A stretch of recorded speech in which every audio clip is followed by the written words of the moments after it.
there's also the question of just plain sustainability. And a symbolic system, a cultural meaning system, is going to have to be sustainable. And only now are we discovering what that means, because our current culture is so unsustainability. And another part of evolution is it doesn't make everything nice. It doesn't necessarily take you where you want to go. And so that means that we're in a unique situation, given our dominance on the earth and so on and so forth, in which we have to culturally evolve something that frankly never existed before. An ability to sustain ourselves in our world at an unprecedented spatial and temporal scale. That would be a new cultural adaptation. It's not going to happen spontaneously. This is where Chardin actually got it wrong. It's the one big thing that he got wrong, and it was a big one, was the idea that there was some kind of inevitability, that all of this was tending towards the omega point. We do not have that comfort. We truly do not have that comfort. It's more like building something very elaborate to accomplish this objective of worldwide cooperation, basically, and coordination. That's going to be a mighty construction effort. It's not going to come together spontaneously. The World Wide Web's not going to do it. It might be a prerequisite. But the global brain, there's quite a few authors out there who think that the global brain is just going to emerge. No way. That's going to be an engineering feat and an evolutionary feat. And unless we manage the evolutionary process. So the bottom line is we need to become wise managers of evolutionary processes. Otherwise, evolution will take us where we don't want to go.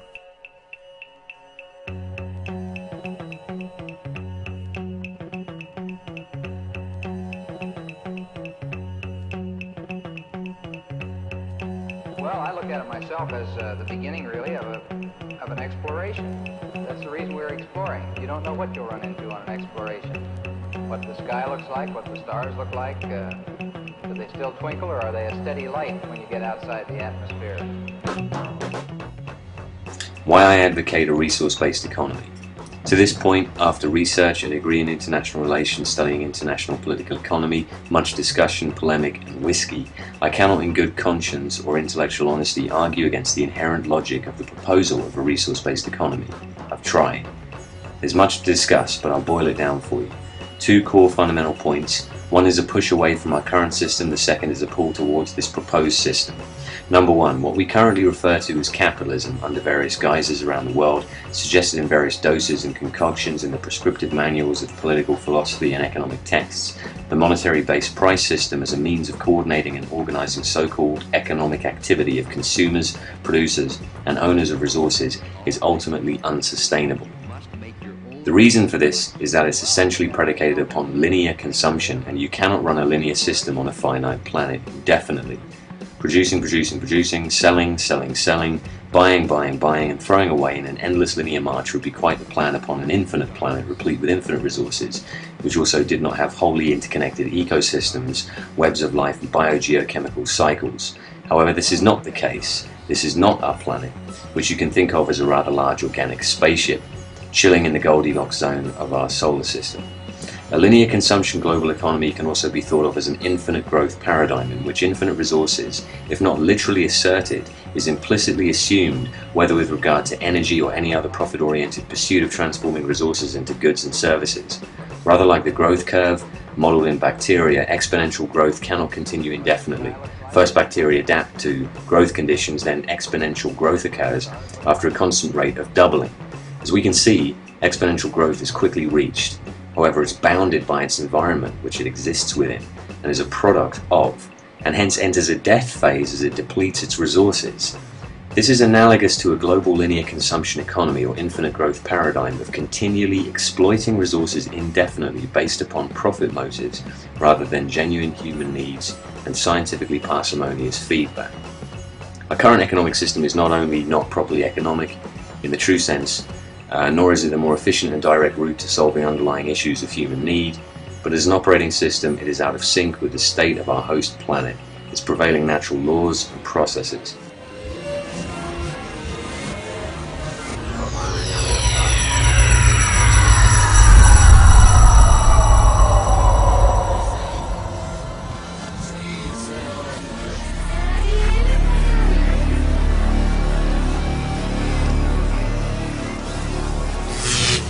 It does not make adequate room for biogeochemical cycles, relevant feedbacks in life systems, resource surveying and management, renewability, and truly keyed-in, cutting-edge contingency plans for alternative resources in situations of resource depletion, limitation, or collapse.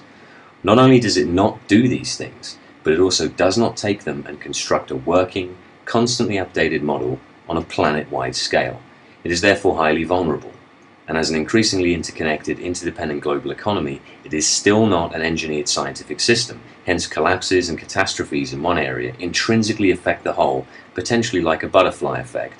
And due to the fact that it's not an engineered scientific system, it cannot adequately hermetically seal breakdowns or collapses in the first place, and does not have redundancy as we would expect in systems engineering. Therefore, fundamental operations from the production of food and medicine to the provision of water and energy are more vulnerable to economic fluctuations and crises, as well as the inherent limitations of requiring money to function in the first place, and dangerous corner-cutting experiments undertaken in a project to attain more profit. The degree to which the operations of food, medicine, water, energy, and other crucial life-preserving goods and services are not designed, built up and protected in a truly scientific fashion is the degree to which they're vulnerable, and hence you and I are vulnerable. But as I repeat, the main point is that ultimately it cannot be sustained indefinitely anyway, as its mode of operation is not in line with a non-linear, finite planet. It is hence by definition unsustainable, and the degree to which this unsustainability creates negative social and environmental feedbacks is the degree to which we need to move into something more sustainable, and hence the second reason for my supporting a global resource-based economy. So the proposed resource-based economy, complete with its systems theory-based approach to engineering a global system that uses cutting-edge scientific technology, is ultimately more sustainable than our current system. It involves the intimate connection of systems engineering and cybernation in order to survey and track resources and orient production according to both human need and the current availability of resources. I support this not only for its sustainability, but for almost any other social or individual concern possibly raised. It would allow for individual freedom, immeasurable by current standards, and its opportunities for innovation would blow our current ways out of the water over the horizon. Its efficiency and minimization of waste on a holistic scale and structure would make our current approach utterly embarrassing. True individuality would flourish alongside the wider society. There are many, many negatives it would attenuate, if not completely eliminate. Wholesale corruption, starvation as a disingenuously touted conundrum. How do we solve starvation? Give me a break. Inefficiency in production as well, useless goods and crappy services, the result of limited buying power, blocks in education, and the utterly reprehensible, unforgivable and immoral blocks placed upon the life-preserving, life-dignifying healthcare that does not belong in the realm of political ideology, but in good, solid, cutting-edge science and natural, intrinsic human compassion. It is in fact a more rational system, one predicated upon the scientific method as the primary operating mechanism in the influence of the operations of society, rather than arbitrary assertions, ideologies, or other biased rhetoric, and certainly not the motive of monetary profit, which, as we all know full well, if decoupled from social and environmental concern, is inefficient, socially damaging, technologically retarding, environmentally ecocidal, and a potential inducer of systematic collapse. It is in short the application of the scientific method to society as a whole. This means what it should mean today. How you get your sanitation, irrigation, telecommunications, your transportation, that your shirt was constructed via parsimonious applications of scientific knowledge and technological methods from the materials to the end product to its arrival in your local area. Applying the scientific method to society as a whole means its functional operations, its technical operations, not whether you watch a sunset or complete a jigsaw puzzle with your kid. This does not mean getting out weighing scales, test tubes and the periodic table of the elements to find out if you should hug your wife or throw a stick for your dog. That is not remotely about the technical, functional operations of society. That is your own personal preferences, and as long as you want to swing your fists around while singing the Sesame Street intro song, if your fist doesn't end at anyone's nose, we say absolute. What the fuck, I suppose? Something inside me says, God bless, I salute. Who gives a shit?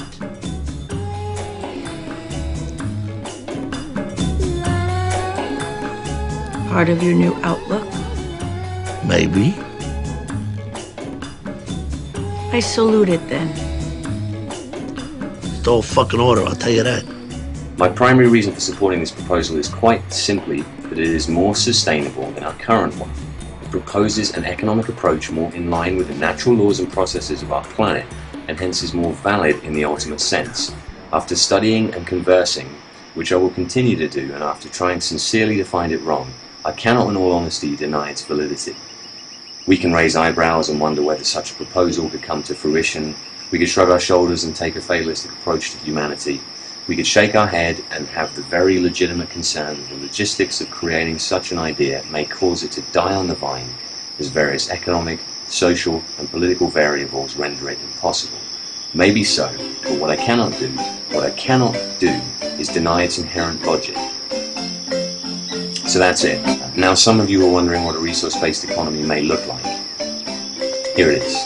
Thank you for listening.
You could talk about every day being a gift and stopping to smell the roses.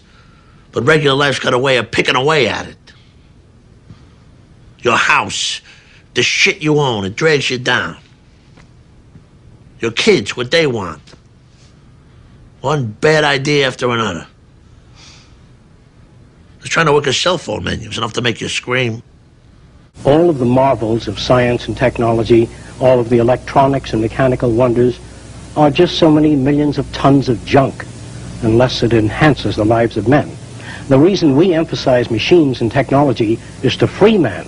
Since the entire ideologies in society who try to rely on biology, I feel a biologist need to speak out on this. And so if I meet people who say, well, the natural world is based on competition, obviously that means that we need to base our society on competition, then I feel, as a biologist, I do have a task in saying, well, is your picture of the natural world actually correct? Mm-hmm. It's a social Darwinist picture, but the reason we call it social Darwinism is because it's not real Darwinism, who try to present society as an imitation of nature. Like nature is a struggle for life, nature is a nasty process of competition, and we need to mimic that in society.